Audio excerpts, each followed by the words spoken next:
We have a very special guest in studio today. He is the owner of Proving Ground Coffee Roaster and Cafe, the great and powerful Jacob Gonzalez. Welcome to the show. Welcome, Hey, sir. Thanks for joining Yeah, us. man, we're happy to have you. So yeah, I mean, we were kind of talking before the show, but you grew up in a family of restaurant owners. Now you're running a coffee roasting business. What's the craziest lesson or story that still sticks with you today from your early days in the restaurants? Ooh, there's a lot. I guess like working with my dad growing up, in restaurants and kind of just filling in. And what kind of restaurants? So my dad owns Mexican restaurants. He also has like a wine bar and a juice bar, and cool. those are Which- kind of more which recent ones? bars. It's in downtown Belleville. So Groove Mhm. is a wine bar, Maya juice bar, and then he has Casa Maria and Casa Maria Express, which is like a food truck, and then like a smaller sit-in kitchen type of deal. Yeah, so growing up, he had different restaurants at the time, and what's nice is working with him. He kind of instilled that lesson early on, like, hey, if you want to make money, come work. Yeah. So it was, thankfully I don't have any resentment, working young, because it was always like, oh, if you want to make some money, you can come work and you'll make some money. Like, what did he have you doing when you're like really young? Bussing I'm- tables? Or? Yeah, bussing tables. I'm sure you can find a picture of me somewhere sitting on like a milk carton doing dishes, So I've seen it somewhere. I don't know where it is. So just that lesson of like, well, if you want to make money, you can work, and there's always like opportunity, to make money, or there's always opportunity to find work. And there's a lesson like his father had passed to him that, he had told me at an early age, and it's like really simple, but it just kind of sticks with me, where it's like, a hardworking person is welcome anywhere. A lazy person is welcome nowhere. It's kind of like the moral of it. And so I it like kind of that. sticks with me. Yeah. So it's just simple. It's not like anything necessarily profound, but sometimes I think about it when it's like, oh, I'm kind of dealing with something I don't want to do, or something where I'm like, well, this isn't a big deal. It's just like kind of me being hesitant on doing it. And I'm like, oh, let me just power through it. So yeah, I guess those are kind of like two lessons, but yeah, those have stuck with me. Wow. That's awesome. Yeah. And so from there, you started. When did you start Proving Ground? 2020. Okay. Yeah. So it was like right before COVID, we had kind of gotten in the talks about it. And at the time, a family friend of ours had owned it. And I'd been going there since their opening originally in 2017. And they had a great food menu, and I loved going there, and I'd bring people there all the time. And so when they were kind of looking at selling and, moving on to something else, I had talked to my dad about it because he had told me it was happening. And I was like, hey, man, I think that'd be a good opportunity for you. I know you have no experience doing like Coffee or breakfast, but I know you're looking for something different. And I was like, I think there's a lot of potential there. And I wasn't even thinking about like for myself at the time. I was going to school at community college, and I was like, he had a friend of his that I knew. I was like, I think this could be a really good venture for him. I was like, it has so much potential. And so he had talked to him, and he's like, oh, I know nothing about coffee or breakfast food. I have no interest in doing it. And I was like, okay. And then COVID had happened, and everything had kind of switched to online. And I was kind of hesitant on like continuing forward with, school at the time, and that they were still looking for something. And he was like, do you have any interest in trying it? And seeing, or would you be interested in, going in on this?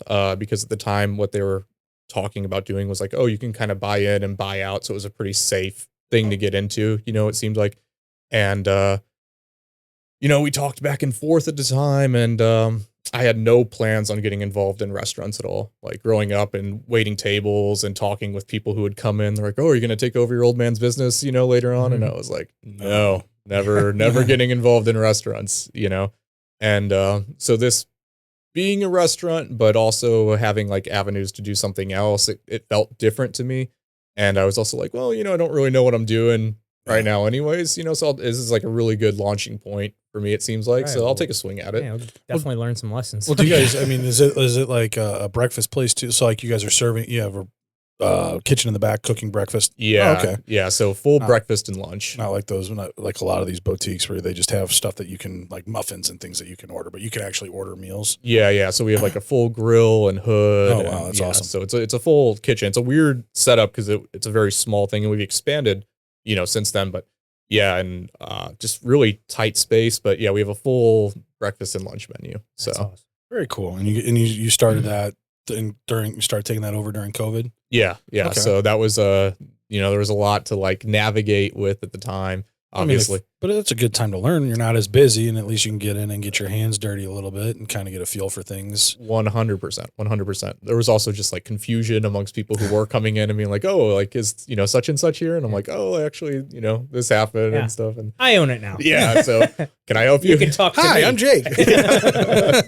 You can talk to me. Would you go by Jake or Jacob? What is it? Either one's fine. Yeah. It just depends who's talking to me. Yeah. Growing up, people would call me Jake, and if you guys, that's totally cool. Okay. Yeah. Yeah. I mean, that's awesome. And so, what's the draw for you and your family to Columbia? I love Columbia. Columbia's a great little town, but what's the draw?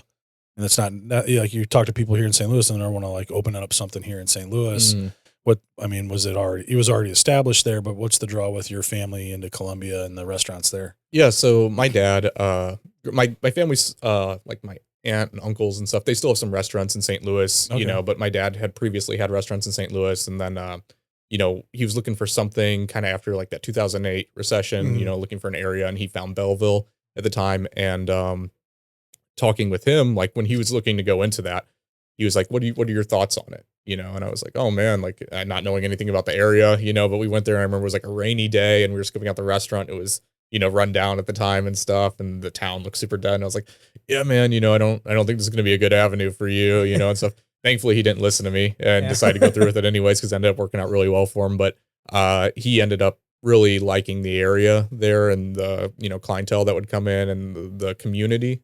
It's a small town. Everybody knows everybody type thing. Yeah. And it just like, there was a good community that consistently would show up, and it just kind of grew over time. And, so kind of, I guess in his theory with it would be like, oh, something similar with Columbia, even though, maybe it's a little more tighter knit. They don't have as big of like a Main Street kind of scene going on.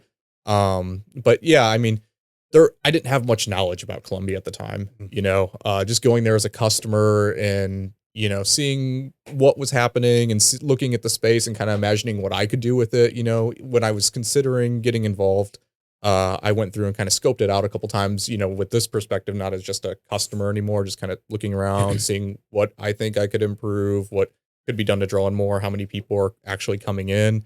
And I was like, oh, like, I think what I'm seeing here, I think it could grow. And I think there's definitely a lot of potential here just based off of how many people are in the area for, it to grow into something bigger. So I didn't have any background knowledge on Columbia at the time. But since then, I mean, Columbia's been awesome. Like it's been a great community of people. I love Columbia. It's super easy. Yeah. Super easy to work with the city when it comes to things, and just a really easygoing community as far as like, been very hospitable towards me. So that's awesome. And you mentioned you had a vision going into it. Have you been able to replicate that vision, or have you been able to improve on that vision? What was it what was the place when you first saw it to where it is now? Yeah. So at the time there were just like little things, at the time I was like, I wish I could show a photo of it, but it was kind of a gray box. Like there just wasn't much. If you got pictures, you can design. send. We'll get cool. Yeah. But I was like, okay, maybe we throw up a little more decor, make the vibe a little more ambient, I was like, and there wasn't any setup for playing music either. And I was like, well, right now I notice it's kind of like weird talking with who I'm with at the time, just like little things like that, and it's like, even as a customer, if you don't notice those things like specifically, it kind of, impacts your experience in a way of like, oh, you subliminally think maybe you won't meet there again for lunch, or something, because it's like, oh, this person's conversation is kind of, shadowing into mine, so little stuff like that. And I was like, I think, marketing it a little bit better, speeding up the, some stuff in the kitchen, and coming from like working in restaurants specifically my whole life, I realized there was an issue there with things, because I was like, oh, it's taking a little long for the food to come out. Times, where are we at here? Yeah. And so I was like, it's probably like the grill, like need a bigger grill, because I'm sure they're limited on space, because I knew beforehand, like just looking at it, I was like, the kitchen's tiny, so I'm like, sure there's some equipment that could be swapped out that could really speed things up. So stuff like that. And since then, I've implemented a lot of it. It's changed course so many times actually like working in it, and it would be amazing if I could go back in time, and like have this experience to like just kind of speed rush that. Yeah. But there's so much stuff you can't learn until you're in it, Totally. And like, I remember, like the first day I'd taken over, fully, and the previous owner had kind of like walked me through like, where things were over the past few weeks and how the systems go and blah, blah, blah. And then was like middle of the day, and he's like, all right, he's like, I'm gonna head out, and stuff. He's like, good luck. I was like, oh. You got this. Yeah, I was like, okay, cool. And we were closing, and I sent the rest of the staff home, and I was finishing doing everything I need to do, and I couldn't find the last set of lights. And I was like, where are these lights at? And how to turn them off. How to turn off the lights. And I'm like, yeah. And I was like, ugh. And so I called him. I was like, hey, I'm looking for the lights in like the dining area, and he's like, oh yeah, it's behind this fridge over here, and they're hidden away and stuff. And I was like, okay, but it was just kind of stuff like that. And that's a memory that's always stuck with me. I play it in my head where it's like, because I remember thinking at the time, like, ooh, like there's a lot here that I am ready for, and a lot of experience I have in one sector of things, but there's just so many unknowns that you can't plan for. And, that's why I enjoy it too. It's a lot of like troubleshooting and figuring problems out, but it's like, there's just so many things you run into that you just can't plan for until you actually get there. Right. It's awesome. Yeah. And how old were you when you started? I was 19. Wow. Yeah. Yeah. So good for you. Yeah. Thanks. That's incredible. Yeah. That's incredible. Now, I know you said you were a big customer of Proving Grounds before you actually took over. Were you really into coffee, or like, was this just like, have you just learned a ton about coffee since taking it over? Yeah. So, originally that place is what kind of got me into coffee, and it didn't bring me, I wasn't like super into coffee or anything like that, but it gave me exposure of like, oh, coffee comes from different places. Yeah. I can drink black coffee by itself, because I didn't know anything about coffee. I didn't know what's a latte, what's a macchiato, cappuccino. I don't know what. I'll just take a regular coffee. Like, right. I remember before I was at a hotel and they had a machine, and it was like Americano. Anytime I'd go to a shop, I'd always order an Americano, because it's like, I think that's like regular coffee. Just like a regular black coffee, right? Yeah. And it kept spitting out just a little bit, and I was like, just spitting out a little bit. I was like, the machine must be messed up. So I just kind of kept, and I'm not realizing it's spitting out shots of espresso. And so I had like a 12-ounce mug of espresso, and I was like, oh, is there some strong coffee? Yeah, some 1,000 milligrams of caffeine. I'm not going to sleep for a week. Yeah. So that was my knowledge going into it. And I was like, so yeah, going there, and they're having a selection of coffee and this thing called pour over at the time. And I was like, what's a pour over? Yeah. They're like, oh, you can order like, whatever type of coffee you want, and we'll brew it like this. And it, this is important because it extracts really well, and you can taste, the origin of this, and this origin is going to be different than this one because it's going to be fruity, and this one's going to be more citric. And I was like, whoa, okay. This is fun. This is cool. So I mainly went there for the food originally. And then that was kind of like a byproduct of that, where I was like, oh, like I can get a meal. At the time I thought it was like super healthy food, and it is, like, compared to the areas at the time, I was like, man, like this it felt very fueling, and it was like it was just really well done. And so, ordering the food with like a pour over, and then I'd bring friends there, and I'd be like, hey, get a pour over. Gotta get the pour over. Gotta get a pour over, like try it out. And not realizing like the process of making it, or what a pain it is to like average people in the coffee field. You know what I mean? I'd come up and like, can I get another pour over? And the person's like, it's kind of like press lips, and I'm like, okay, cool.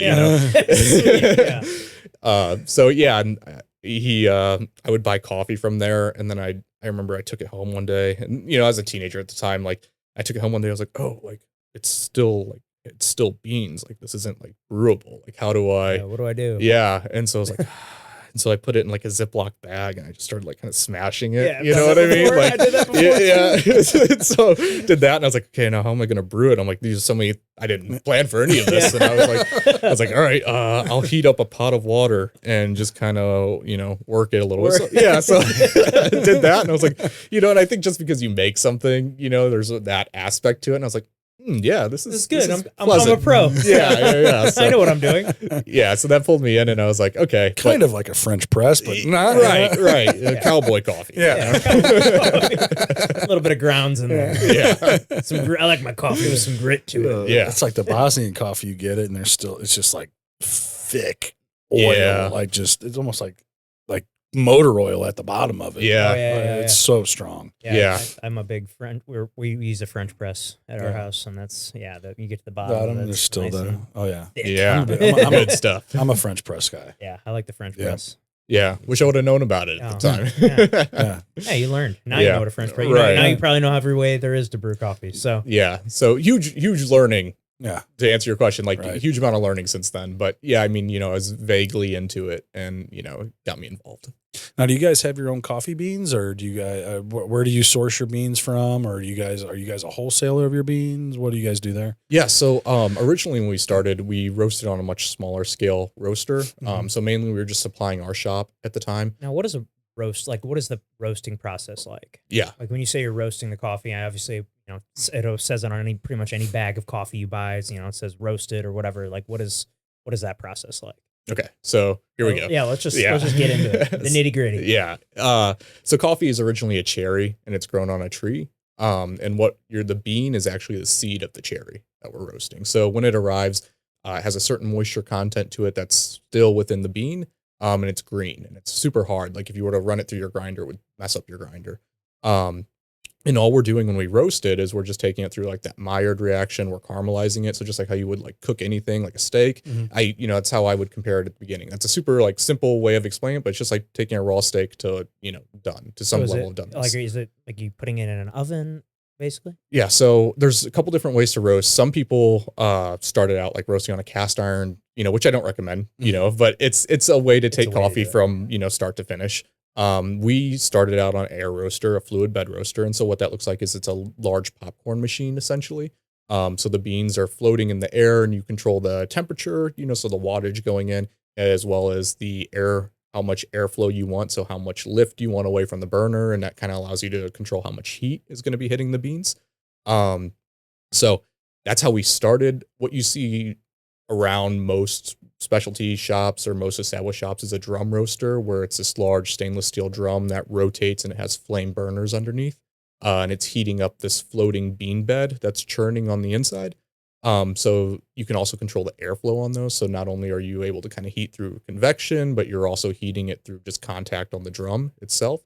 And then the deeper dive of that is, where are you sourcing the beans from? What's the processing of the beans look like? All that is going to impact how you choose to roast it. But those are kind of the implements you would use for roasting the coffee. Okay. Yeah. So, we can touch on like a deeper dive later on, unless you want to hear it now. But yeah, it's when you like select a coffee, whenever I'm trying to source a coffee, I'm looking for a couple different things. I'm looking for like where the elevation is, because that's going to dictate the complexity of the coffee. So, since it's a crop, it possesses, same thing happens with corn, by the way, but the elevation it's grown at, if it's grown at a higher elevation, it's going to struggle for oxygen.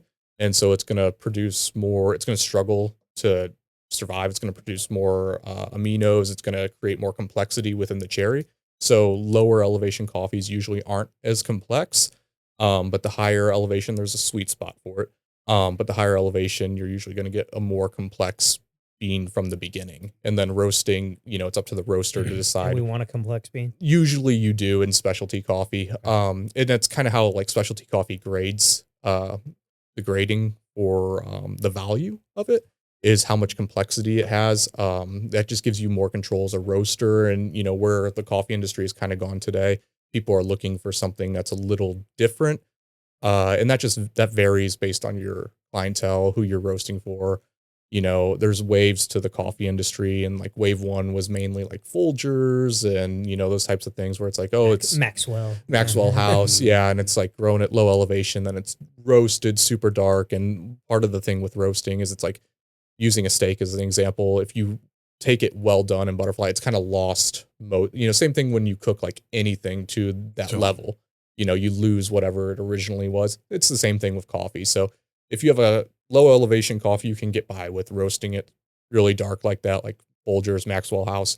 But if you have something that's had more effort put in to make sure it survives and grows and has more complexity, it would just kind of it wouldn't make a lot of sense to roast it to that level, especially if you're paying a higher price to bring that coffee in. So, that's where it varies based on who the roaster is and what your customer base wants. Now, do you only offer one type, or do you have different type, like per complexity? Like I'm sure it's probably more cost efficient for you to get the lower elevation that you can just churn real quick because it's, it's not as expensive for your everyday just black coffee. But if you want somebody that wants like a specialty one, are you guys doing more, that's where the more complex comes in? So all of our coffee is specialty grade. Okay. So every coffee we bring in has that specialty rating to it. And my goal is and I'll tell you a story about this in a minute, but starting out, I was super into trying to find these really crazy experimental coffees, and I was looking for the next like kind of flavor bomb. Yeah. And I remember I served this super fruity Ethiopian coffee. It was an anaerobic natural was the process, and this has kind of grown over the past few years. But basically, they take the cherries and they put them in these drum barrels, and they submerge them in a pool of water, and they'll leave them for, let's say, 7 days after they pump it with CO2. And so they anaerobically ferment, kind of like how wine, does. And then they'll bring it out and they'll let it sit, and the flesh of the cherry comes off. And so usually you get like a fruitier, more winey acidity type of, bean from it. And so I had gotten that in a couple bags of that, and I'd roasted it, and I was like, oh wow, this is crazy. And I had everybody at the shop try it, and they're like, oh yeah, like that's like you're getting like strawberries and blueberries, and it's like super juicy, yeah. And it was like, this is it, and I had we had two brewers at the time, and so on one side we kept this one, the fruity Ethiopian. On another one it was just like a Colombian that was a little more average, and this older woman had come in, and they'd given her the Ethiopian and stuff. And then it was like a few minutes later, I didn't know about this, but a few minutes later she comes up and she's like, I think my coffee went sour, or I think my coffee's gone bad, and I was like, what? She's like, yeah, it's like really like sour and stuff. Like I think the coffee went bad. And then it clicked with me. I was like, oh, like she's got the Ethiopian, yeah. And I was like, and so I was like, oh, I guess I do got to take into account where people are coming from, and like if this is something that majority of the people are going to like, and it, it's you got to meet people where they're at with coffee, and it's such a subjective, experience for everybody too. Or you could have 10 different people try that same coffee, and 5 of them love it and 5 of them hate it, right, or whatever it is. But yeah, it's hard to please everybody. Yeah. And context is everything too. It's like if like I were to serve that, to someone and not give them any context on it, then they're just kind of getting hit with a lot of flavors they're not expecting from a coffee. And, it kind of ruins their expectations. And coming from that alone, it's not going to create a good experience for them most likely. So, usually whenever I give someone that coffee and I kind of tell them, hey, like, this is what's, this is a little different. Yeah, it's different. This is why it's different. You can expect to taste, this, but there's no like right or wrong answer to what you're tasting. It's what you taste, and usually when people have that context going into it, then they can really appreciate it. So that's kind of where our branding and where our focus has shifted, like from when we started to where we are now, is just trying to make specialty coffee more digestible for people. And when I think about my experience starting out in coffee, or like just trying coffee as a customer, I remember being very like intimidated by the process, because like you've got this menu of like drinks I have nothing, can barely pronounce. Yeah, I can barely pronounce, and I'm like, and I just kind of want a regular coffee a lot of times. I don't know what a cortado is. Yeah, right. And and then it's like depending on where you're at, the experience, like someone maybe you're kind of dealing with like a barista who's maybe like just kind of dead staring at you, and you're like, yeah, I'll get this, and then you get it and you're like, oh, this is okay. This isn't what I wanted, but I don't know what I'm getting. Well, yeah, and I never want to be like that super extra dude, like that, or that like has like a bunch of different things. I just like want to say like, give me an Americano, like, or whatever it is. Like, I just want to look at the menu and say, like, yeah, give me that one. Yeah. I feel like that's a lot of people. They don't want to. I'm gonna give me a black coffee. You go to now, if you go to Starbucks with my wife, it's a whole thing. She's got to look up the recipe or how to order it from this guy that she follows on Instagram.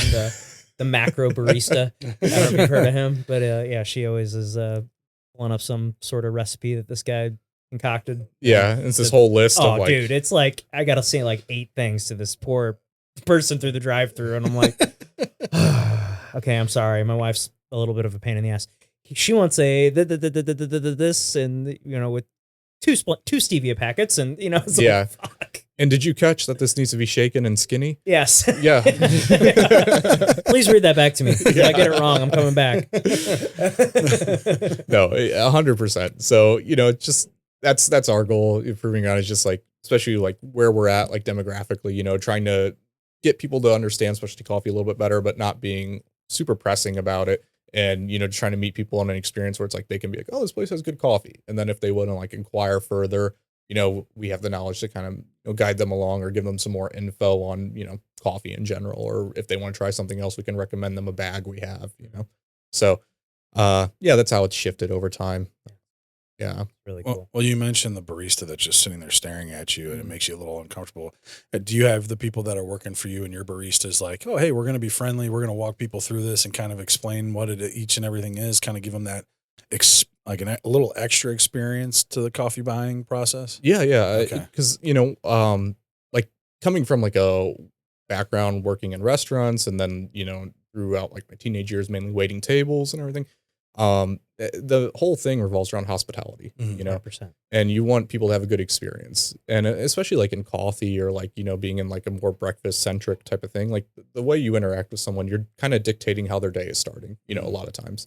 And especially like in an environment already where it's like, I think especially for guys going into it, it's kind of like a weird environment, like a weird, like there's a stigma of like, oh, ordering something. And then there's also like kind of the confusion of the process, of like, I don't, like we just talked about, Yeah, like, I have you no don't clue wanna- what I'm getting. Yeah, you know? you want to be confident when you walk up and say this. Yeah. So I just say the simplest thing because I don't want to sound like an idiot. Right. And then it's like, if you're older, it's like, oh, this stuff is new, and you just want a regular coffee. So it's about like meeting people where they're at, making people feel welcome when they come in, acknowledging them, and then trying to provide the like good, friendly service. And it's like, I think also like if you have staff and you kind of walk them through like what hospitality should look like, and you try to maintain like those parameters of hospitality, I think it makes, as an employee, like the experience a lot more fulfilling as well, when you realize like, oh, you are impacting someone's day, and especially like when you see like someone you may have dealt with, when on their first experience coming in, and you see them come in like a few days later and after that, and you realize like, oh, like you were part of the reason why they feel comfortable coming here and why they become a regular. I think it creates more value for yourself, and you're like, well, what I'm doing does matter, and it's like, and people are bringing friends in and, recommending it and stuff. It's like, yeah, like how you interact with people, you're creating good experiences. There's people like, it's been really cool for me just over these past 5 years, like seeing like families start, people getting engaged, and consistently like coming in, over time. And it's just like, it's cool to be part of that little experience, and some people, it's like you see more than some of their family does, who are regulars, and they come in, and, it's cool being part of that, knowing that people feel comfortable coming to your place consistently, and I know the staff feels the same way. So, Totally, yeah. man. I worked in the restaurant industry for about 10 years, and I mean, 9 of those years was on and off at a breakfast place. Mm. So I'm very, very, everything you're saying, I couldn't agree more with, just because the regulars, man, they're so important. Like, I feel like they're like a walking billboard for your business. Like, Yeah. I mean, the people that love you, they sing your praises, Mhm. and it's so important. And you look so forward to seeing the regulars. Like there were several regulars that you'd have, and they'd always want to sit in my section, or the people that, they have their one server that they want, and they always sit in Chris's section. So, but everybody goes over and says hi to them, and, they're in here almost every day. And it's just that the regulars are so important in the restaurant industry. It's, and, they're the biggest advocates for your business too. 100%. Yeah. I do miss, I miss pieces I miss parts of being in the restaurant for sure. Yeah. There's definitely like, cause like there's that like craziness of like when you get really busy, that it just like feels like chaos, but it's like controlled chaos. It's like a flow state kind of thing. Yeah. Like, especially like I felt like that the most, like when I was working in the kitchen, and, like we'd busy on a Saturday or Sunday, and I'd be like working the egg station, and just like you're in this like flow of like flipping eggs, turning omelets, and like it's fun. Yeah. I miss it a little bit. Yeah, I mean, 100%, and like everybody talks, like there's so many like enjoyable aspects of working in the restaurant field. And then, there's obviously like drawbacks to it, but you encounter that in every field, and it can be hard just working in like a customer service, field in general. Yeah. And the thing about restaurants is, I mean, there's very few, days off a lot of times. Well, a lot of restaurants do like the closed Mondays thing, but I would imagine as a breakfast place, you guys probably don't do that. Correct. Because it's like that, that's like, I would imagine Monday mornings might be one of the busiest times. I don't know for, for your business in particular, but I just, everybody comes in and gets coffee on their way to work and stuff like that. So I would imagine, Monday mornings are, I'm sure there's a little bit of a rush or Right. whatever, and like you can't turn that stuff down when you're, in the industry. Yeah. It's awesome. I love restaurants. Yeah, me too. Yeah. Well, now, what are you guys' hours? So we're 7 to 2 throughout the week. That's awesome. Yeah, and Yeah. then 8 to 2 on weekends. So Okay. nothing, it's not these crazy long hours. And I remember initially when starting, I'd considered kind of staying open a little bit later, and there was a lot of people kind of asking about it. But then it was kind of one of those things where it's like, okay, well, especially coming like still being in COVID with it a little bit, I'm like, staff is already an issue, as far as like, who am I going to get to work this? What would the shifts look like? And then it's like, I know there's kind of this, Because there's that dead zone between like 2 and right. 4:30, 5 o'clock, because then you got, if you got, a staff there, you're paying labor, but you don't have money coming in the door. Mhm. And, we'd always try to keep our labor at a certain percentage and it's hard to do when you have that time in between lunch and dinner where you're kind of prepping stuff for dinner, but you don't have any money coming in the door, Yeah. especially if you're like front of house and you're just kind of sitting around rolling silverware. But if you're in the back, you're prepping for dinner and it's like, yeah, there's no money coming in. It's only money coming out. Right. Yeah. But the hours of a breakfast place, that was always what was super appealing. So it was like I could always have my nights off. I could always, I was in high school and college. I could always go out with my friends. It's just like I got to be there at 7 a.m. So Yeah. it's some late nights with not a lot of sleep. But it's in my opinion, that if you're gonna work in the restaurant industry and you want to have a more of a life, I think that those hours you were working, that's the best. Yeah. I mean, especially like for me coming from where it's like, working like 10 to 10 kind of, things in other places, it's like, that's a lot more enjoyable for me working these morning hours. And it feels like I have especially when I started, it felt like I had like 2 days kind of, in one day Yeah, sort of thing where it's like, oh, like, okay, we're officially closed. So I can still do stuff here if I need to do stuff and I don't have to worry about, people coming in or having to try to balance actually working, with like customers and guests.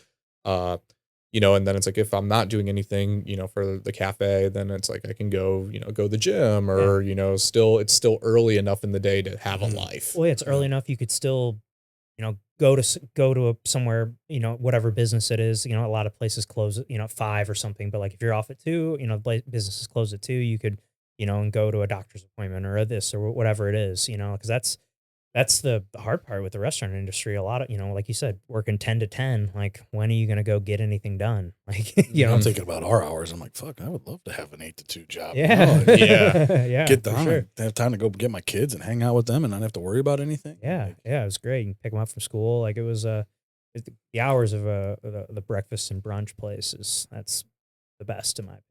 Yeah. that's awesome. Well, I mean, with you taking this over, how did it go?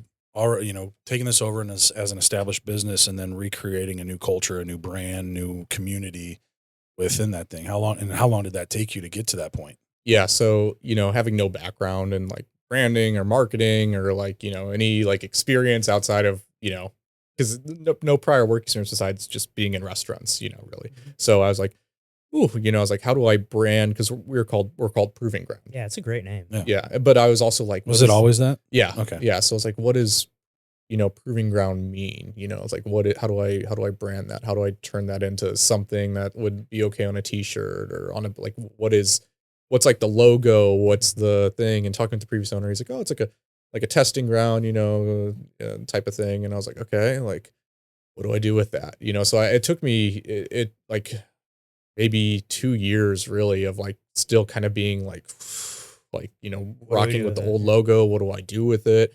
And, people would ask me, oh, it's like a testing ground, and they kind of give them the spiel. And, but even then I'm like, man, like, should I have changed the name to something that would like click with? And I'm sure I had like some really stupid names that I thought of at the time, you know what I mean? But I'm like, should I have changed the name? But I remember when I was taking over and it was like during COVID and stuff, I was nervous to do that and kind of risk like starting fresh without like any established clientele, coming into it. And so I left it. And so it took me a while to figure it out. And I, I'll use this real quick as an example here, but I brought some coffee in. Nice. Yeah. But this is our logo up on the front here now. And we have gone through a couple different like Is that the logo you I made? like that with the coffee cup? mug. Yeah. It looks Yeah, like you're pouring it in there. That's pretty Yeah, sweet. that's really cool. Yeah. I So like it took a while and we went through a couple different iterations of bags that I just kind of designed online, and I was like, okay, this looks a little better. This looks a little better. but it wasn't really completing my vision for things, and I was still kind of stuck on like, what do I turn this name into? Like, how do because it never fully felt complete to me. And so then I went and reached out to a branding agency and started working with them, and I sent them a post-it note that I drew, and it was a line, kind of like this wavy looking line on it, and I was like, oh, like art and science of coffee. That's kind of where I wanted to go with things, and I was like. And they're like, okay, what's the line mean? And we sat through and talked. And I was like, well, when we're roasting coffee, we have software hooked up to it. And what that does is it's tracking the thermal probes we have in the roaster. And so what I'm basically able to do is examine and track a couple different temperature points throughout the roast process. That way I have some data if I want to recreate the roast later on. So, a lot of the time roasting is spent looking at these graphs over and over. And so I was like, well, I think that'd be kind of like a cool way to pull people in, open up the discussion. And I was telling the person I was working with, like these goals, like, kind of give people like, where they look at it and they're like, what does that mean? And open up a discussion about coffee, hopefully. Looking back on it, I'm glad that whatever they presented to me didn't have that at all, because what they gave me ended up being so much better, so like when we have our bags now, the logo can be interpreted as a couple different things. It's like a mug, or is it a pour over vessel? Is the steam coming off? Yeah. So it all kind of revolves around coffee. And on the bag itself, we have kind of the journey and process yeah, of I see coffee. that. Yeah. So, that it kind of accomplished what I had set out to do, and I That's think it cool. did So, it like, better. yeah, you got the plant, and the guys pick the plant, and they dry out the beans. Yeah. Different processes that go Yeah. through. And then we have the roaster at the bottom with like Yeah. espresso machine, so someone picks it up and they're like, oh, just kind of want to ask what this is. It's like, oh yeah, it's this part of the process, so it, it ended up being way better, and pulling it in. And when I talked with her about it, I had to come up with like a mission statement at the time, to present it. And that's something I kind of looked around, because it's like, well, we didn't have much to go off of as a brand. And so I was like, well, I'm just going to start like typing up some drafts of what I think, I want this to be, or what, my goals are here. And I think that was one of the best decisions I've made while doing, this, because what it did was it set like some parameters, and it gave me a better vision on what, I need to be doing, or what proving ground is, or how do I explain it to people, or how, this is what the package looks like. And so like when I talk with people and stuff, I'm like, oh yeah, I think a mission statement is one of the better things you can do for your business, even if you don't think it's needed. Like for some reason, people have this idea that like a mission statement is needed for like a bigger corporation or company. But what I think it does is it helps give you guidelines on what to do and what not to do, because sometimes people try to do things that don't necessarily align with what their business is. And, I think it creates confusion for like customers when they come in. It's like if you went to like a smoothie place and for some reason they just started doing pizza, you're like, well, this doesn't make sense, and then it's like, oh, well, the pizza doesn't work. So now we're, getting rid of smoothies and pizza, and we're going to do this, and it's like, oh, I don't really know what this place is anymore, Right. Yeah. So I think kind of having like guidelines, and whether it's through like a mission statement or just kind of completing like a vision or like a mood board or something for what you're seeking out to do, I think it helps a lot as far as like planning where you want to go. Yeah, 100%. Then you have something to kind of go back on and be like, hey, this is where we were. How did we get here? This is what we want. You can always go back to it, kind of see. Right. Wow. Well, one other thing, something we have in common. You trained jujitsu at Revive. Yeah. How did you get into that? I was gonna say, does Junior supply your beans to you? Yes. Okay. Yeah. So that's how I got hooked up at Revive. Yeah. So, in high school, I wrestled, and, I had tried out jujitsu, throughout the years in between like wrestling. And then, when I was 12, I tried it out a bit, and it was, new, and I was like, oh, that's cool. And I never really kind of stuck with it. And then right after high school, tried again, and I was like, oh yeah, it's cool. I'll get into it at some point, but it never like fully pulled me in. And then I was doing like kickboxing and no-gi jiu-jitsu, and I was mainly focused on like the kickboxing at the time, and I was really enjoying it. And I had a friend, Max Choriev, who reached out to me. He's like, hey, I have a buddy of mine who's, starting a coffee business. He's going to be importing coffee. I'm going to give him your number. And I was like, okay, sure. Not really expecting too much, because you get a lot of emails from people, and a lot of times it's like smaller scale importers, and it's like, I don't have much, to offer you as far as like the volume isn't what I need. he reached out and it ended up being like on this, what I was looking for. He was bringing in enough volume to where I was like, oh yeah, like this could work for our shop.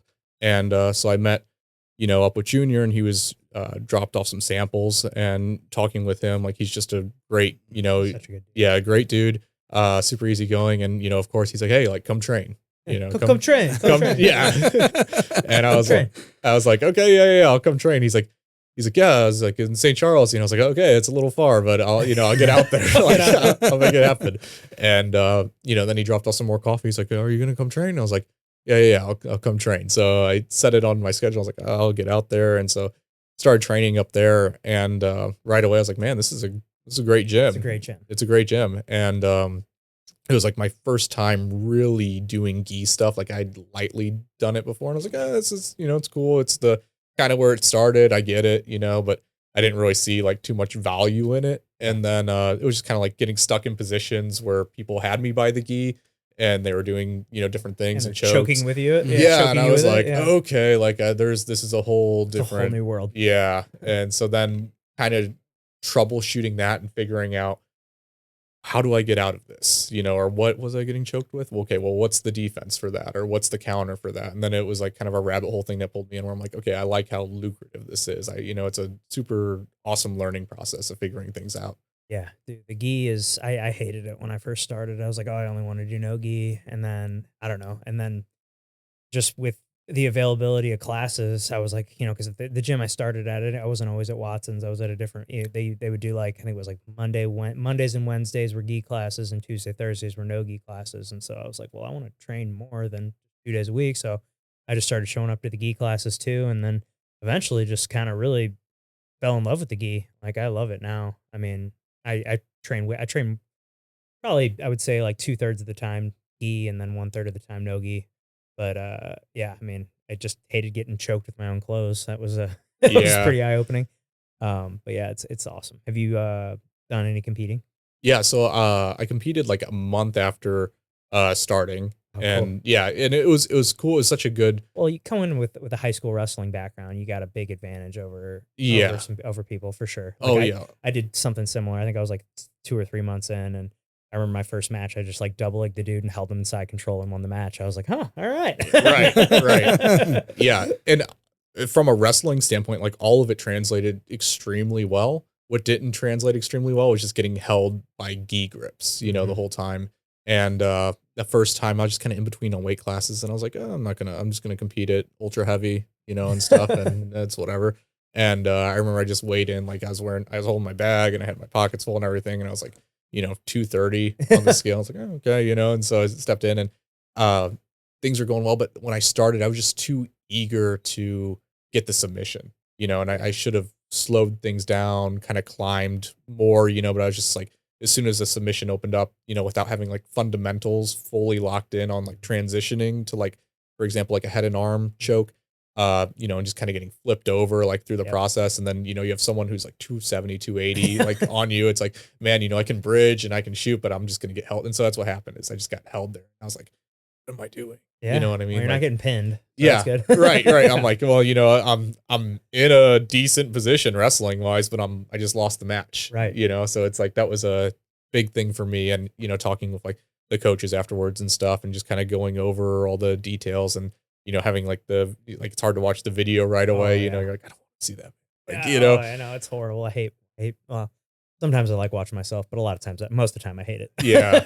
Yeah. And so, yeah, and I love competing, thankfully, just because of like the background in wrestling and, rugby and stuff. Like it mentally doesn't feel like that taxing to compete. I don't have too many nerves going into it. I think if you're starting jiu-jitsu, it's sometimes harder to compete. You have those nerves. Yeah, a lot of people haven't done one-on-one sports like that. Yeah, it's different when it's just you out there. You got no one to blame but yourself. Yeah, and you just create like a huge mental battle. And you're like, I remember the first year of wrestling, and I would try to, like kind of hype myself up a little bit, and I'd listen to like some heavier music, and just be like, okay, like I'm really gonna go in there. I'm just gonna dog on this guy, and but really, I would just psych myself up like so much, and just for like kind of adrenaline dump a little bit. And it's like I would do fine in my matches, but just creating so much mental like fatigue for no reason, and so it just took doing it more, more reps in and stuff to get comfortable in that environment. So thankfully that I'm glad I did that in the past because I have like foundations, and some fundamentals, but just like the mental aspect of it is just way less training, than I remember. Than I remember it being like my first season because I was like, man, is this sport for me? Because like I can't believe I'm getting so worked up over just having to go out here and wrestle. And I think it was like John Danaher or something who explained like competing is no different, than you training in class. It's just kind of there's this illusion of and spectacle of like, okay, well here's a ref now, and you got your friends over there, everybody watching you, and there's a scoreboard, and there's yeah, it's just stakes are a little higher, but you just got to kind of block that stuff out. I mean, I still get nervous sometimes before matches and stuff, but yeah, like this coming weekend or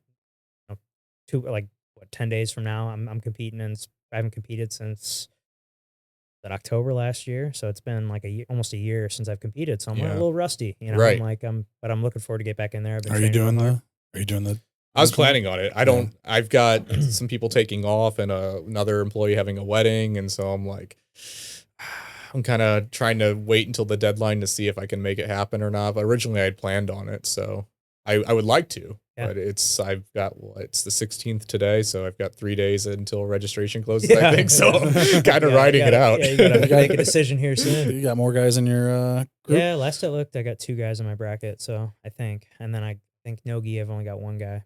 So at least I've got somebody. Yeah. 3 matches, hopefully. And then, and then if I do well, I guess the open. But yeah, so I'm excited. We've won last 3 years. I think we've won, or no, last 2 years we've won the team trophy. So nice. And I haven't been able to compete the last 2. That just so happened like every weekend that it's been on, I've had something. So glad to be doing it this year. But yeah, I'm pumped. I'm excited to go. Yeah, it'll be fun. Yeah. Yeah, it's just an all day ordeal though. That's kind of the worst part about it. Yeah. Especially when you do both divisions like gi and no gi, because it's like whole weekend. Yeah, your whole day is because they're doing it all in one day. Are they? Yeah, so gi and no gi are both on Saturday. So nice. It's gonna be Saturday is just gonna be a long day. Yeah. Oh yeah. Because I'll probably compete gi in the morning and then probably not do no gi until the afternoon. So a lot of waiting around. Yeah. But, yeah, I'm gonna come up for the early part. I got a wedding that night that I got to go to, but yeah, I'm pumped. Pretty good. Yeah. So yeah, that's awesome, man. I'm glad you got into it. So how long have you been training now? Let's see. I guess this month is officially a year of training at Revive. Hell yeah. Dude. Yeah. So, awesome. Like I said, like inconsistent times throughout the years of like hopping into it, but this past year, you're stuck with it. Yeah. I mean, every week, like usually just 3 days a week, and it's been super consistent, and it's, I don't know, it hooked me. Yeah, dude. The consistency piece, that's what I always tell people when they're getting started. Like you gotta show up regularly. Cause especially like, if like at least how we do it at Watson's, like we'll be, if you come for a week and then you don't show up for another 3 weeks, like you're going to come back and like, you're kind of behind as far as like, yes, we're not working on the same thing anymore. We went from there to here and now we're working on something that, the next step after maybe we were working on a guard pass when you came 3 weeks ago. And now we're, working on attacks from side control or attacks from mount. Like, so it's like, okay, we use that guard pass to get to side controller mount. And then, now we're working on this stuff. So it, the consistency piece is the biggest thing.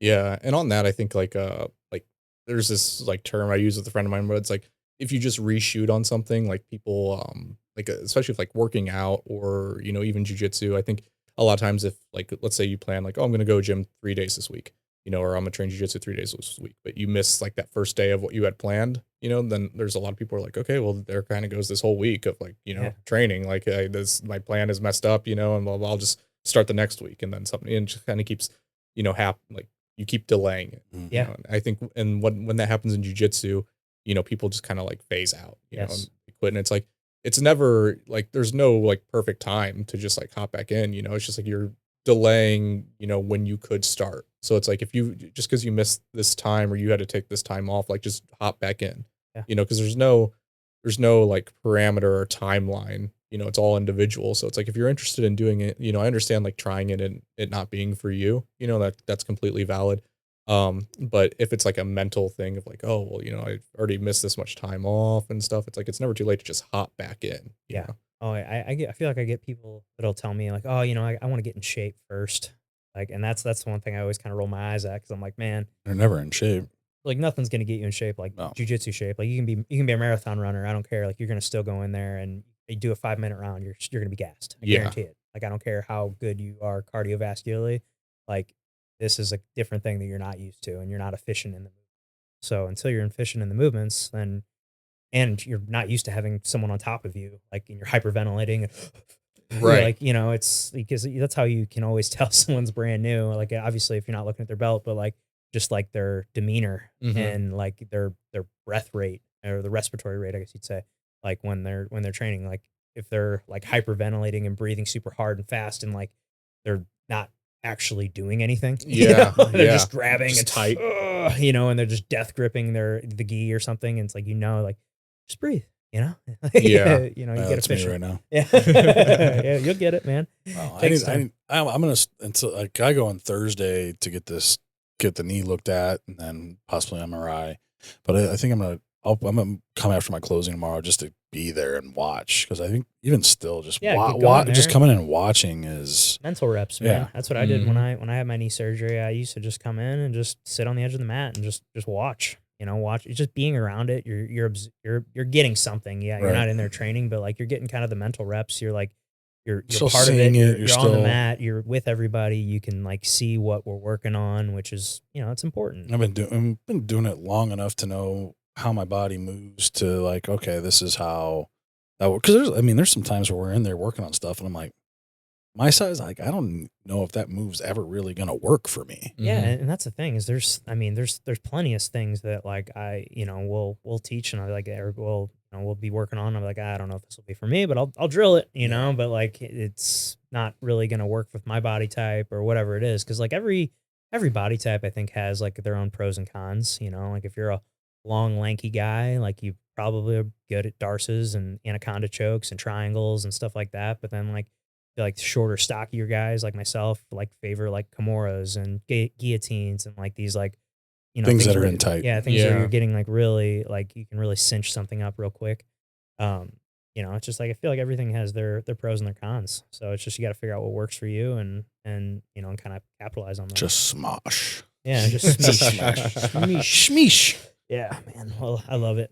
But yeah, back to the coffee stuff. Have you ever had any like crazy requests at the cafe? Um,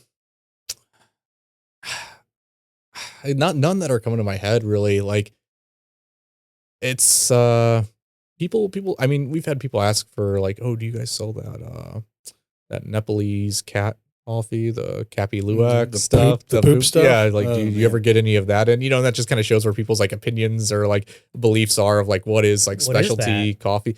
So there's like a It's cat poop. yeah. Cat poop? Really? People Yeah, they feed I don't even know what type of cats they are, if they're like ocelots or what, but they're fed coffee, cherries, and then they digest it, and then the seeds are what's left in their Their poop? yeah, and so they I think it was the movie like Bucket List with Morgan Freeman and Jack Nicholson that kind of like kicked off people's awareness of this existing. Okay. Because like one of the characters in there tries it and he's like, oh, it's Cappy Luwak or whatever. It's like $100, a cup or something like that. And so I guess that helped shape people's perception of like, oh yeah, that's like That's the the extreme, fanciest, the fanciest coffee. I haven't Pappy tried it. Van Winkle of coffee. I haven't tried it, but I've heard it's nothing exceptional. You're drinking poop Yeah, I water. was gonna say, you're drinking something that came out of a cat's ass. Yeah. No Yeah, thanks. Not my not for me, I don't think. Well, what have you seen in the shift? I mean, I feel like coffee shops have been popping up left and right, and there's just been this big insurgence of coffee, and the popularity of coffee. Mhm. What have you seen in the time frame that you've owned your coffee shop?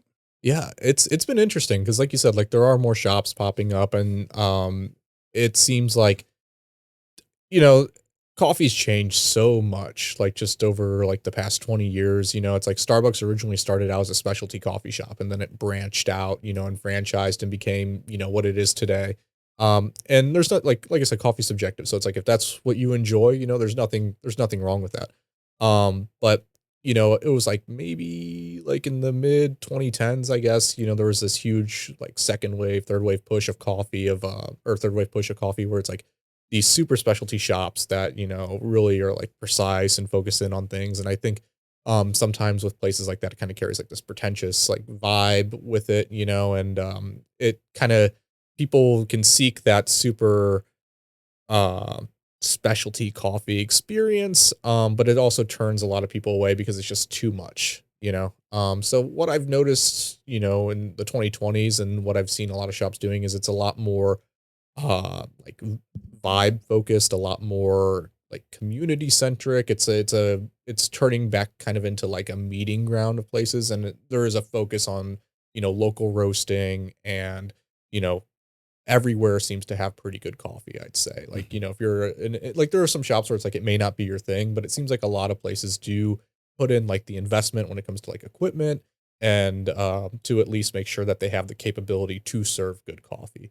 And that translate, it's like you need to have like the training and the knowledge of like, okay, here's how you calibrate things for it to actually taste well. It's one thing to like buy the stuff, or like, there's certain people who think it's like, oh, it's a good investment opportunity to like start a place. And I've had so many people like reach out to me just over the years where it's like, oh, I'm going to open this, and then I'm going to work there for 6 months, and then I'll hire a manager, and then they'll kind of run things. And I'm like, let me know what the secret is, you figure that out. Good luck. 6 months in. Wow. Yeah. Well, I mean, like, because I mean, if you look just on this side of the river, I mean, within the last handful of years, you've got Omen, you got the 23 West, you got Telva, you've got Toleo, you got Rosemary. There's another one in Baldwin. But yeah, I mean, one in South County. Florida Lee. There's another one over there where like the coffee culture. Yeah, coffee culture. Yeah. And that's the thing is, like you talk about it, is each one of those have kind of a different unique vibe. I feel like they all have different vibes. Yeah. For sure. When you say, kind of all about the vibe, because I think about the coffee shops that I like, I feel like that's the biggest draw that's going to make me go to them, is like, all right, do I like hanging out in the spot? Because it's like, if I'm going to a coffee shop, I'm rarely like grabbing a coffee to go. Like, I'm grabbing a coffee and I'm sitting down and opening up my laptop. I'm going to kill an hour two. And, I want it to be a place that I enjoy hanging out at. Yeah. Like I want to feel comfortable there. I want to like the vibe. Like you said, I think that's just a huge piece of it. Yeah. And that seems to be like what I'm noticing with these shops that are popping up. Like, there is a bigger focus on that, and obviously there's like like you asked, what is some of the biggest changes I've noticed? There's drive-through places popping up and like stuff. Scooters and Seven Brew. Seven Brew. Man, those are popping up everywhere. Yeah. I was just down in Florida at my parents, and there was, I think there was more Seven Brew and Scooters down there than there were Starbucks. Yeah. It was almost like, because the way theirs is set up, like where they're at along the Panhandle, it's like it goes Destin, Fort Walton, then where they're at in Navarre, then you've got Gulf Breeze, and then Pensacola, and all these places are like 10 minutes apart, and each one had a scooter or Seven Brew. So there's just like along this probably 60-mile stretch, there's 6 scooters and 6 Seven Brews, and then there's like 3 Starbucks. Yeah. And I'm just like, it's just incredible. My dad's like, I just don't get it.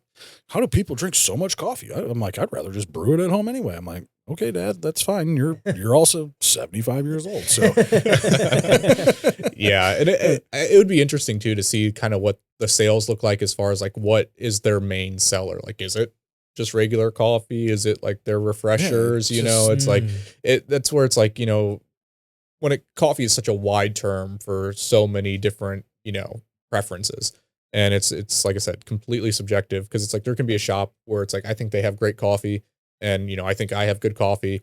But someone could be like, oh, I don't like their coffee, I like your coffee. Or I don't like your coffee, but I like their coffee. And it's like, and we could even have the same roaster and kind of do the same stuff, but it's just like, they do it slightly different, we do it slightly different. And, someone prefers that, or even just how we go about like brewing our coffee. Like, a lot of places use double shots for things. And when you get to like places like Scooters or Seven Brew, and, stuff where it's like the sizes start getting pretty large, it's like, it just kind of stays at like, a double shot or something. But like at my shop, for instance, we use a triple shot for, a 12 ounce and a 16 ounce. Like, they get a triple. So it's more coffee focused. Sure. And for someone, it's like, they may not like that as much, and they'll be like, oh, I want to go where somewhere isn't as much like coffee focused, and there's like a little bit more milk and sugar, and there's nothing wrong with that, because it's like, if you like you like what you like, hopefully, people who say they don't like coffee though, I'm like, well, you probably just haven't found one that you necessarily like, Right.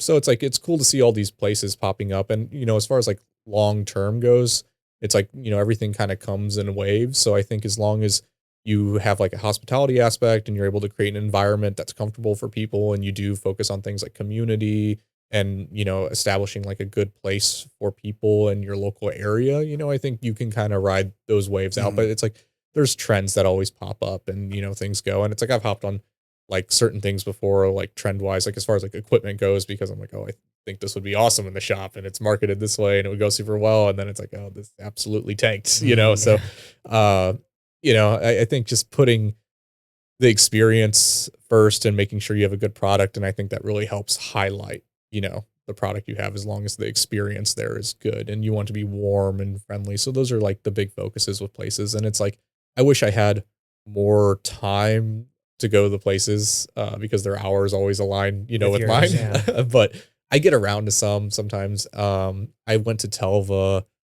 I love that place. Yeah, I went there maybe 4 months ago and it was awesome. Yeah. Like the food was great. The coffee was good. The atmosphere was great. It's like, I would love to bring some people there and be like, hey, like, check this out. Like, it's such a cool idea, being in the nursery there and stuff. So it's awesome. And it's cool to have the options and the coffee culture that St. Louis does, like for the size of the city itself. Like we have a pretty big coffee scene. Yeah, it's almost like the microbrewery scene. We've got a coffee shop almost on, or a boutique coffee shop on every corner now. Yeah. Yeah. And then one thing at least just from my perspective, it seems like a lot of the coffee shop owners kind of like a lot of everybody kind of knows each other, and there doesn't seem to be like a lot of competition, at least that I'm aware of. Everybody seems pretty like friendly with each other. Of the handful of people that I know that are in the coffee industry, like, everybody seems to be pretty friendly with each other and like collaborate on stuff. Yeah. And, it's just really cool that there's not that like. Well, yeah, because if you look at them, the ones that are successful and the ones that are doing well are all like in their own little areas. So it's not like now that we've got Rosemary right there, like that's where I'm going to go. I'm not going to go shooting over into Kirkwood and hit up Telva or Taleo. Just going to go right to Rosemary. So it's not like they're cherry picking people from one another. You just kind of go what's convenient right to where you are. It's like several different coffee shops I go to, but it's like just depends on where I'm at that day. Exactly. And it's like, okay, I got an hour to kill. Let me go sit in here, open up the laptop and grab an Americano or whatever. Right. And it's same. Like, hey, where am I meeting at? Oh, we're in Chesterfield. Okay, probably going to go hit up Caldy's because I think that's the only coffee shop out there in the valley. Uh-huh. Yeah. And then like, oh, we're meeting in Kirkwood. Okay, well, we've got our choice of Caldy's. We've got Taleo, or what's the other one over there? Is there another one? No, I think those are the only two. And then if it's Webster, hey, we've got Telvo. You've got 23 West. Like got Annex. Yeah, Annex is a good one. I forgot about that one. Yeah, great patio. Yeah, great patio. Like again, it's all about the vibes. Yeah, yeah. So. It just kind of depends if we're going to meet in the city. We got Omen, depending on where at in the city. Omen. Well, there's another one that I met. Blueprint. Yeah. Oh, and if you're in Brentwood, you've got Coma Coffee. Yeah. I mean, got so many coffee shops. Yeah, it's like even just you guys listing it, I'm like, oh yeah, there's them too. Yeah. Wow. Yeah, there's a lot of them. Now, you've been in this for 5 years now, or this is your 5th year, right? Have you dealt with any sort of burnout doing this? I mean, I think like the first year or so, like I remember like the first 6 months, like it was just like no day off, and our hours were different then too. It was like 6 to 2. And I didn't take like any days off, and I was there open to close, and I just kind of like, I didn't feel the burnout necessarily, or, even though it was happening. But it was like, I don't know. There's just kind of like a moment where I was like, man, like, is this the right move? And you're dealing with, inconsistent like period. Like we weren't as busy as we are now. Dude, you're so young too. Like right. you see all your buddies like probably going to college. Yeah. And, like you're like seeing, oh man, they're going to all these parties and like getting the college experience. And yeah. Here you are, like, hanging out with your coffee roaster. Yeah. Yeah. I know. It's like I'm opening up in the morning. It's like 5 something a.m. and I'm looking at people's stories, from the night before. And I'm like, man, oh man, that looked fun. What am I doing? Yeah, but for sure. Yeah. But think about, look at you now. Right. Like, yeah. They're all probably coming out of college, getting started. And here you've already been doing this for 5 years. Mm-hmm. So, yeah. And part of that too, it's like, we've grown over time, significantly, and it's everything is worked out, thankfully. But it was always like, okay, well, I've got to make it work because, when everybody gets out of school here and then they're going into their fields, if I'm still at this level, then it really hasn't worked out for me. Right. You know what I mean? So I'm like, I got to make something happen here, like, especially if I want to like be successful, personally. So it was just like dealing with the burnout, and it comes in waves. It's like talking with people like other entrepreneurs or people who are doing things and stuff like that. It's like you're never like, I think success at anything or like growing it's never just like a straight Right. line. It's always gonna Peaks and valleys. peaks and valleys, and hopefully you always want it to be on a steady incline. And you deal with that and you figure out what's going on and how to like troubleshoot certain problems and stuff. And that was my thing with the burnout, was like, how do I navigate this? What's burning me out? How do I fix that? Do I need to train more people to do this? How do I free up more of my time? What's causing that? Well, how do I fix that? That was that kind of stuff. And yeah, I mean, that resolved like a lot of it, and especially like having a vision on where I wanted to go. Cause like just kind of hopping into it, like there was so much time spent figuring out how to properly like manage and run and, get everything to be smooth, cause it's like, there's like, okay, well, I'm running out of this now, so I need to figure out where to get this from. And then, okay, this broke. Well, how do I fix that? And then, well, there's this now, and what, the hood's not working. And then I'm on the roof trying to figure out how to get the hood working. So it's like just all these problems where it's like, now it's like, I know the place like the back of my hand when it comes to things, and like how to fix certain problems. And, I have good systems in place for making sure that, inventory is maintained, and, good systems where it's like, I think a lot of times, sometimes people will start a business and they end up taking on a lot of the work, like way too much workload when they have staff, and they don't realize that they can delegate it. And the only way you can delegate that is if you train people. And in order to train people and have like a consistent setup, and be able to bring, especially like in a restaurant, where it's like you have people in and out, and like it's never like fully a long-term thing for most people. Like a lot of our staff is like high school and college, and they'll move on to doing their careers later on. And it's like, okay, well, I'm going to have staff cycling in and out over time. So how do I make sure like the training is consistent? It's like, okay, well, I need to create a system for that. And, and then that takes the workload off me, where it's like, I don't feel like I need to step in every couple of minutes because like, oh, well, I need to do it because I can do it right. You know what I mean? And they're like going to do it this way, or they're not like fully doing it the way I want, but I haven't communicated that to them that, this is how, so figuring all that out, and I see it a lot with people. And I'm like, well, did you, communicate what your expectations were with, them? And they're like, oh, I'm like, so there it is. Yeah. Yeah. It's like Jocko Willink always said, there's no bad employees, just bad leaders. Yeah.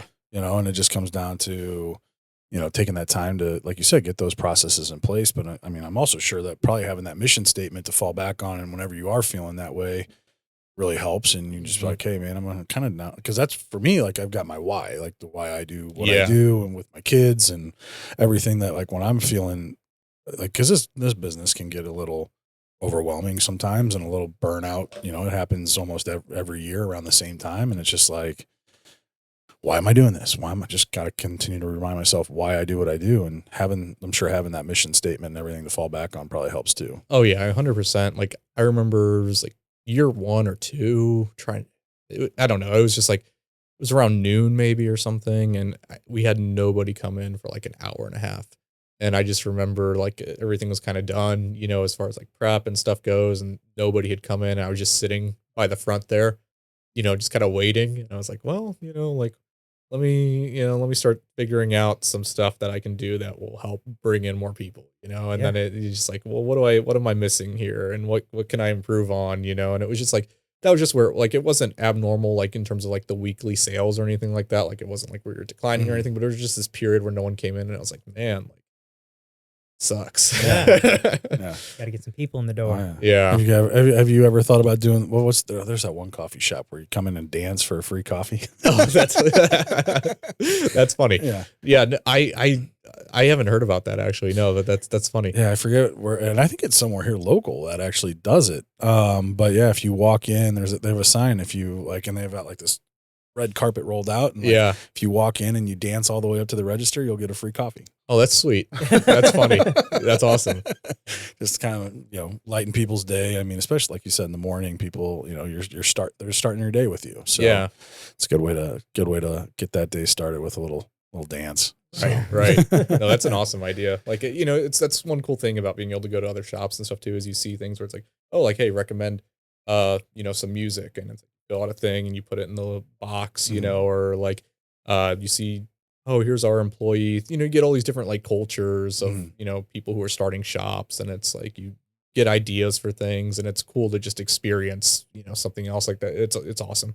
How has social media played a role in the growth of your company? Social media is huge, and I'm terrible at social media. Oh, yeah? Yeah, like especially like on a personal level, I'm just so like anti-social media like myself. So when it comes to like having to do it it's such a double-edged thing, because there's so much potential, and there's never been a better time in history to have a business, in the sense of like social media is so lucrative, and it's like you're able to, but it's like that is a huge struggling point for me, and I'm like, and it's something I've learned more about, as far as like, but I would love to be able to find like the perfect person who could be like, hey, like, I'll take this is yours. Yeah. That's what those high school and college kids, I know, employees are for. I know. Let them just take off with it and have fun with it. I know. I'm like, I was like, I need to start TikTok and just kind of hand it over and be like, here guys, like, yours, you do this. Yeah. Just make me the admin or whatever, and let me clear it before you post it or something. Yeah, well, I mean, too. If you want to follow two that have a pretty decent social medias, or really good social medias. I know Omen Coffee has a really good one. Mm-hmm. I mean, it helps with Matt, doing that. But and then I keep mentioning it, but Rosemary, they've got a good one too.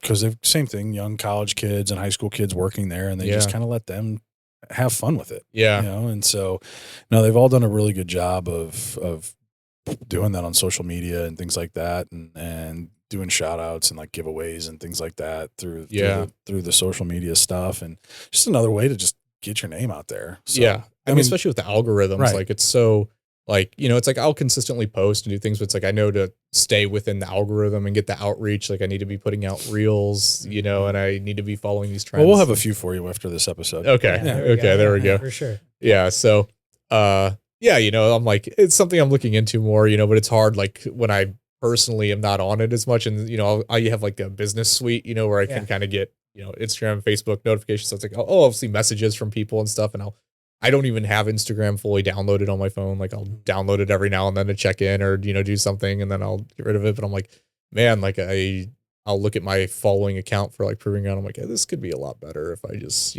started applying it. Well, if you wanted to give a message to the people that come to your shop about you and who you are and where your shops come, what would you want to tell them? Well, I'd want to say that we focus on sourcing everything local at our shop. So any opportunity we get, we try to source local dairy, local meat. Our bread is from St. Louis, or our pastries, so we have a huge focus on like the local community. We're also a specialty coffee roaster, and our focus is, creating a digestible and like approachable environment for people to learn and try out some new coffee. And, our focus is just making sure that's super hospitable, and you can come in and we have full breakfast and lunch menu. So just trying something new, What about you as a person? As me as a person? Yeah. Because that's what people, I mean, yeah. You got the shop, you got the atmosphere, but people go where they shop with the people they like, know, and trust. Mm-hmm. So what is it about you that people should come to your shop because of you? Put you on the spot. Yeah. I don't know. I love what I do, and that's something I've really learned over the time. And it's like, I enjoy creating good experiences for people. I love the work I do. I don't know. I have a passion for it that's developed, and it took me a while to kind of figure that out fully. And I don't know, it's anything I can do to create something better. It's a focus. This is a tough question. Yeah, man. I mean, hospitality's in your blood, man. Yeah. That's awesome. Yeah. That took like so long to figure out too. And I couldn't identify what it was exactly. But I don't know, once I realized like, it's something I genuinely enjoy doing, it really helped me kind of navigate things a little bit better, and once I learned, especially like when you are dealing with people daily, and it's like, even like people who might be having like a negative experience or something. It's like a lot of times people don't know how to like communicate properly, and it's like, well, let's figure this out, and we'll try to meet people where they are. And if you come at anything with like a hospitality approach, you can usually resolve it in a really positive manner. Here, this might be one that might help you with that. Okay. So coffee is seen more of like just a daily ritual. Mm-hmm. What deeper role do you think it plays in people's lives? Well, people don't put enough focus on, like, it is a daily ritual. It's like if you're taking the time out of your day to ensure that you're consuming it daily, I think it's worth knowing that, you're consuming not only good quality coffee, but like with our focus on our roasting and our sourcing, coffee has such a dense history of how the sourcing and roasting has come. And it's like a lot of times, people have an expectation of it needs to be, under $5 for a cup of coffee, but really it's like super extraordinary that it is under that price when you look at all the work and transport, it comes. So it's like a farmer has to own the land, has to be able to grow the crop, maintain the crop, produce it at a good enough level to where it's specialty rated for us to bring it over. Then it's shipped from halfway around the world, and then it arrives green at an importer. We bring it in.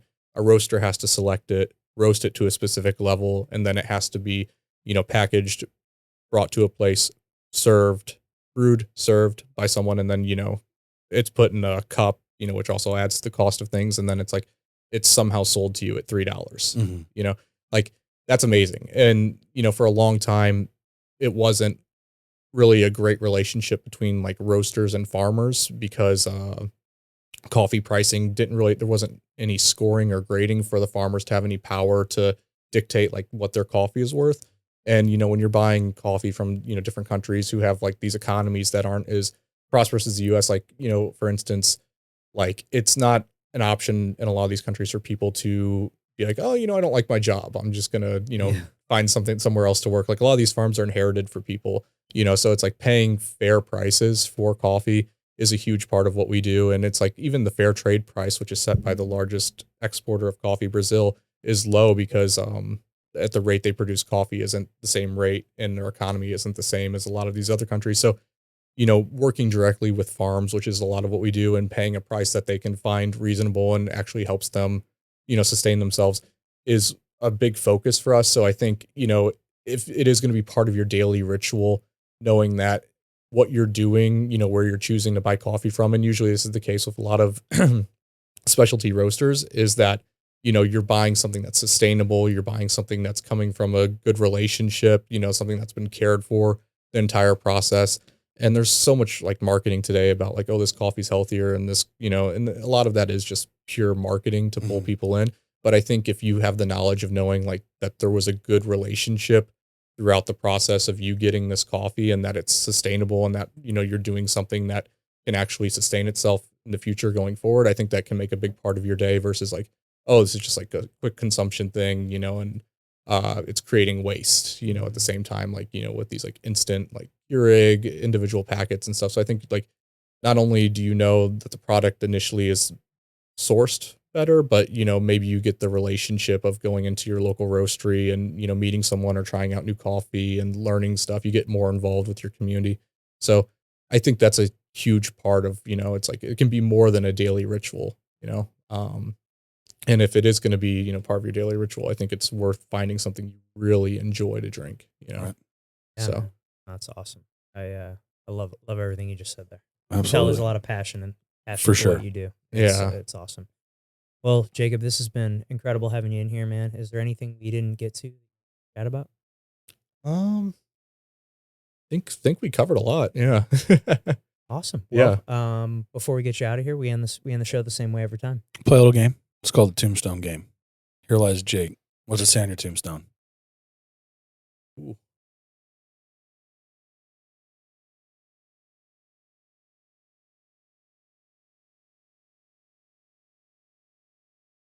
Committed to the art of living a passionate and fulfilled life. That's awesome. That was really good. That That's was a real good one. good. We hear a lot of Yeah, those. And that was a good. one. Okay. That was really good. Well, thanks again, Jake. This is Yeah. awesome. Thanks for coming on, man. Thanks to everybody at home that watched or listened to this episode. If you haven't done so already, please click that subscribe button for us. We're trying to hit 500 subscribers on YouTube before the end of 2025. So help us hit that goal, hit that button, share the episode with a friend, hit that like button, comment what you thought below, and we will see you next time.